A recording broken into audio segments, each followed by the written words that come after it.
Pekný deň želám. Pozrieme sa na to, ako vzniká zákon. Na to, aby bol zákon záväzný pre nás všetkých, musí prejsť určitou procedúrou. Tá začína návrhom podaným Národnej rade Slovenskej republiky. Následne pokračuje procesom v Národnej rade a ak má byť záväzným, musí byť schválený v 3 čítaniach. Po schválení Národnou radou zákon je predložený prezidentovi na podpis. Ten samozrejme môže a nemusí zákon podpísať. A keď ho podpíše, následne je zverejnený v zbierke zákonov, čiže je publikovaný a až tým sa stáva záväzným pre každého.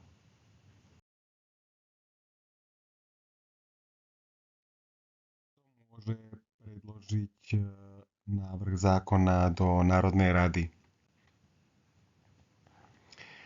Tak môžu ho predložiť poslanci a môže ho predložiť vláda. V prípade, že ho predkladá vláda, predchádza podaniu do Národnej rady ešte pripomienkové konanie. V pripomienkovom konaní sa najmä dotknuté orgány k návrhu zákona vyjadrujú, avšak je tam určitá možnosť v rámci pripomienkového konania, aby sa k návrhu vyjadrila aj verejnosť. Takže v tejto časti, ešte pred podaním návrhu do Národnej rady, má šancu to ovplyvniť aj občan.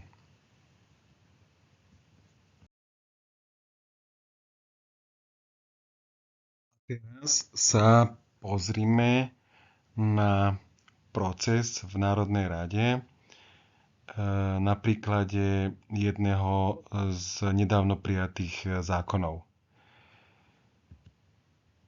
Takže predloženie zákona, vládny návrh zákona o Slovenskej televízii a rozhlase bol doručený 24. apríla po prijatí do Národnej rady sa mu prideľuje číslo tzv. Parlamentná tlač. Tento vládny návrh dostal číslo 278. Tým, že je to vládny návrh, tak prešiel aj pripomienkovým konaním pred podaním do Národnej rady.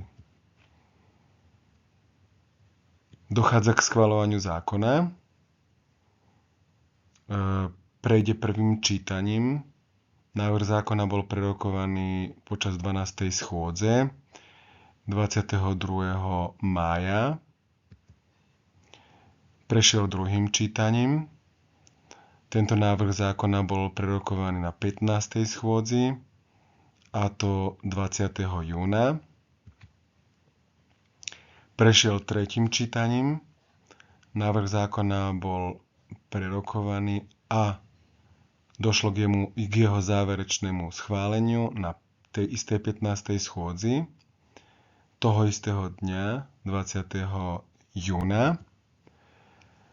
A výsledkom tohto procesu je, že návrh zákona postupuje do redakcie, kde sa vykonajú korektúry ako keby čistopisu, aby bol použiteľný v tej záverečnej verzii schválenej k publikovaniu, teda k zverejneniu, aby mohol byť záväzný pre každého. Podpis prezidenta 30. júna, to znamená, že po predložení prezidentovi už záverečnej schválenej verzie čistopisu ho prezident podpísal 30. júna. prezident má možnosť nepodpísať a tým sa zákon vracia naspäť do Národnej rady. Národná rada má viaceré možnosti. Jedna viac menej nepoužívaná je, že tým zákonom sa viacej nebude zaoberať, čiže dôjde ako keby k stornovaniu toho návrhu. Ale oveľa častejšie sú ďalšie dve verzie práce s týmto vráteným zákonom, a to je, že bez akejkoľvek zmeny sa kvalifikovanou väčšinou schváli ten zákon a tým pádom ide naspäť k prezidentovi, pričom prezident znovu má možnosť ho podpísať alebo nepodpísať, avšak ak hovorí sa tomu ako prelomenie veta prezidenta, čiže prezidentovo veto môže byť prelomené touto kvalifikovanou väčšinou a tam už je jedno, či prezident ho podpíše alebo nepodpíše. Má možnosť sa s ním oboznámiť, urobiť tak, či ho podpíše alebo nepodpíše, ale tak či tak potom odchádza na publikovanie v zbierke zákonov. A tá posledná možnosť je, že môže sa Národná rada stotožniť s pripomienkami prezidenta a tieto pripomienky zapracovať do návrhu zákona.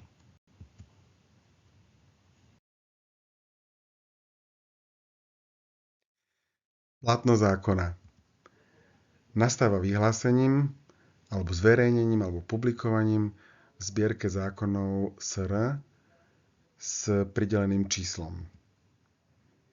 Toto číslo je zložené z poradového čísla v roku a zálomitkom rok. Na konci dodatok z.z. Spomínaný zákon o televízii má číslo, bolo mu pridelené 157 poradové číslo lomeno 2024 z.z. Tento zákon bol zverejnený 1. júla. Zákony pred vznikom Slovenskej republiky, čiže pred 1. januárom 1993, majú dodatok ZB. Čiže takto vieme aj rozlíšiť zákony, ktoré sú do konca roku 92. Medzi inými je to aj Ústava Slovenskej republiky, keďže bola prijatá 1. septembra 1992, tak mala pridelené číslo 460 v tom roku 1992 a na konci je ZB. Účinnosť zákona nastáva dňom platnosti toho zákona, čiže dňom jeho publikovania, alebo neskôr. Čiže musí byť splnená podmienka, že je platný. Zákon o slovenskej televízii má na konci článok 5, v ktorom je uvedené, že tento zákon nadobúda účinnosť 1. júla 2024.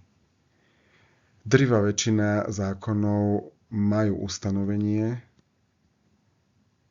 na konci, kedy ten zákon nadobúda účinnosť. Týmto vzniká povinnosť každého dodržať účinný zákon, čiže každé ustanovenie je vykonateľné a je vynútiteľné a je sankcionovateľné. Nie je možné sa z toho vyviniť tým, že niekto povie, že nevedel o tom, že existuje taký zákon alebo že také ustanovenie sa ho dotýka.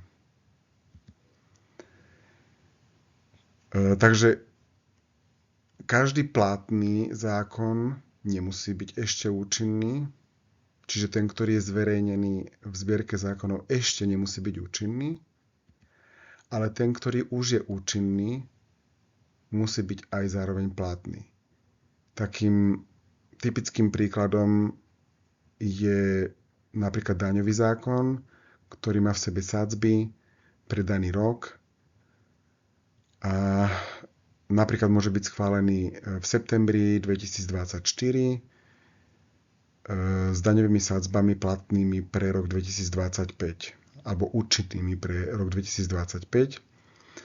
Čiže zákon môže byť prijatý aj publikovaný v septembri 2024, čiže platnosť tohto zákona už nastala.